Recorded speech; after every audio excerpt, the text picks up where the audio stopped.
বাঙালিখানায় সবাইকে স্বাগত। মুখের স্বাদ বদলাতে আমি এবার একটা নতুন সবজি নিয়ে হাজির হয়েছি। আমার মতন করে সহজ পদ্ধতিতে আপনিও রান্নাটা শিখে নিন। তবে আমি কিভাবে মালাই ডুমুর রান্না করলাম সেটা একবার দেখে নেওয়া যাক।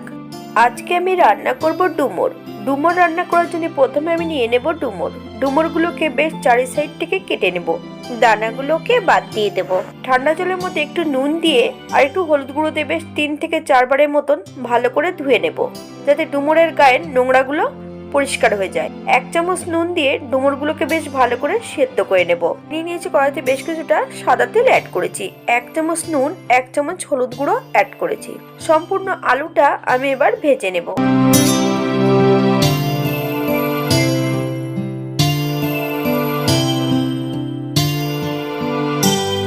এই পর্যায়ে আলুগুলো তেল থেকে তুলে নেব। একটু তেল কমিয়ে নেব, কারণ তেলের পরিমাণটা বেশি আছে এখানে। ফোড়ন রেখেছি 1/2 চামচের মতন সাদা জিরে, একটা তেজপাতা। ফোড়ন থেকে সুগন্ধ বেরোলে সামান্য একটু নুন দিয়ে 2 থেকে 3 মিনিটের মতন টমেটোগুলোকে হাই ফ্লেমে ভেজে নেব।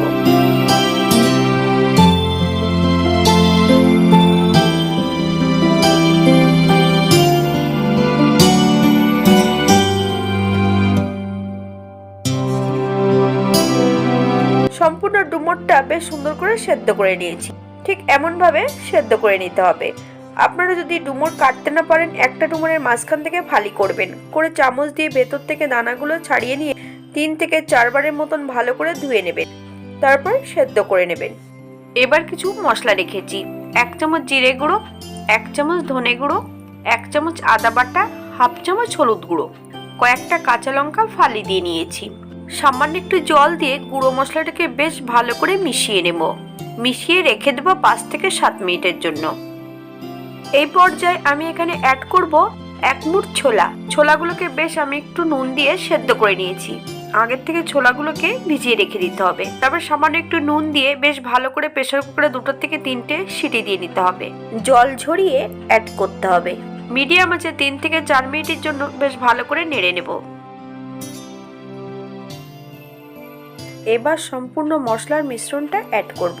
হাই ফ্লেমে 3 থেকে 4 মিনিটের মতন মশলাটা প্রথমে কষিয়ে নিতে হবে। মশলা থেকে যতক্ষণ কাঁচা গন্ধ বেরোবে ততক্ষণ মশলাটা বেশ ভালো করে কষিয়ে নিতে হবে। এই পর্যায়ে 1 চামচ চিনি অ্যাড করব। হাই ফ্লেমে 2 থেকে 3 মিনিটের মতন আবারও আমি কষিয়ে নেব। আপনারা যদি চিনি পছন্দ করেন তাহলে পরিমাণে বেশি অ্যাড করতে পারেন।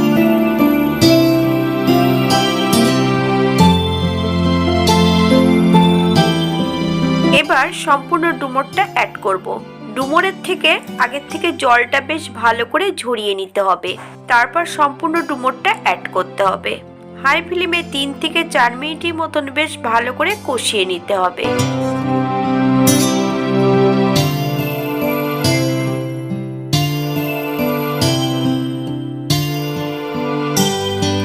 এই পর্যায়ে আমি অ্যাড করব সম্পূর্ণ আলুগুলোকে অ্যাড করার পর 3 থেকে 4 মিনিটের মতন আবারও আমি মিডিয়াম আঁচে ভালো করে নেড়ে নেব।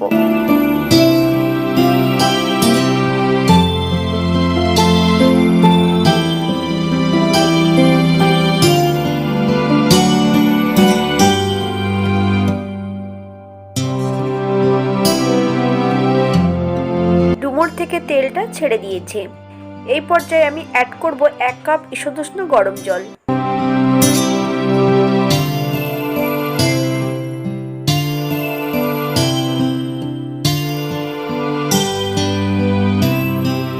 এবার একটু নেড়ে চেড়ে নিতে হবে। 10 মিনিটের জন্য ঢাকা দিয়ে দিতে হবে। 10 মিনিট পর আমি ফিরে এসেছি।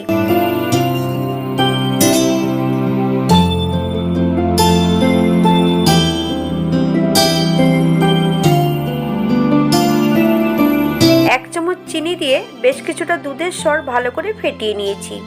দুধের স্বরটা যখন অ্যাড করবেন তখন একদম মিডিয়াম আঁচে অ্যাড করতে হবে। সম্পূর্ণ দুধের স্বরটা আমি অ্যাড করে দিয়েছি। বেশ ভালো করে একটু নেড়ে নেব।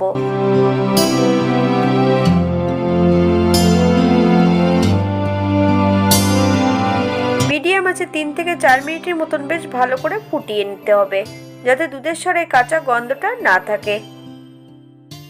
এই পর্যায়ে অ্যাড করব সামান্য একটু গরম মশলা গুঁড়ো। বেশ ভালো করে একটু নেড়ে চেড়ে নেব, যাতে গরম মশলা গুঁড়োর কাঁচা গন্ধটা না থাকে। এবার গ্যাসের ফ্লেমটা অফ করে দেব। 5 মিনিটের জন্য স্ট্যান্ডিং টাইম দেব, তারপর সার্ভ করব। এটা দেখতে যেমন ভারী সুন্দর হয়েছে, এটা গরম ভাতে অথবা রুটি সবকিছুর সঙ্গে অসম্ভব ভালো লাগবে। আপনারা বাড়িতে একই পদ্ধতিতে একবার তৈরি করবেন। মালাই ডুমুর রান্না করতে খুব বেশি উপকরণের প্রয়োজন নেই। ঘরে থাকা উপকরণ দিয়েই আপনারা এটা রান্না করে নিতে পারবেন খুব সহজে। আমি এই রান্নাটি করেছি সম্পূর্ণ নিরামিষ। সবাই সুস্থ থাকবেন, ভালো থাকবেন। অন্যদিন একটা নতুন রান্না নিয়ে আপনাদের সামনে আবার আমি হাজির হব। ভিডিওটি দেখার জন্য ধন্যবাদ। ভিডিওটি ভালো লাগলে একটা লাইক দিয়ে পাশে থাকবেন।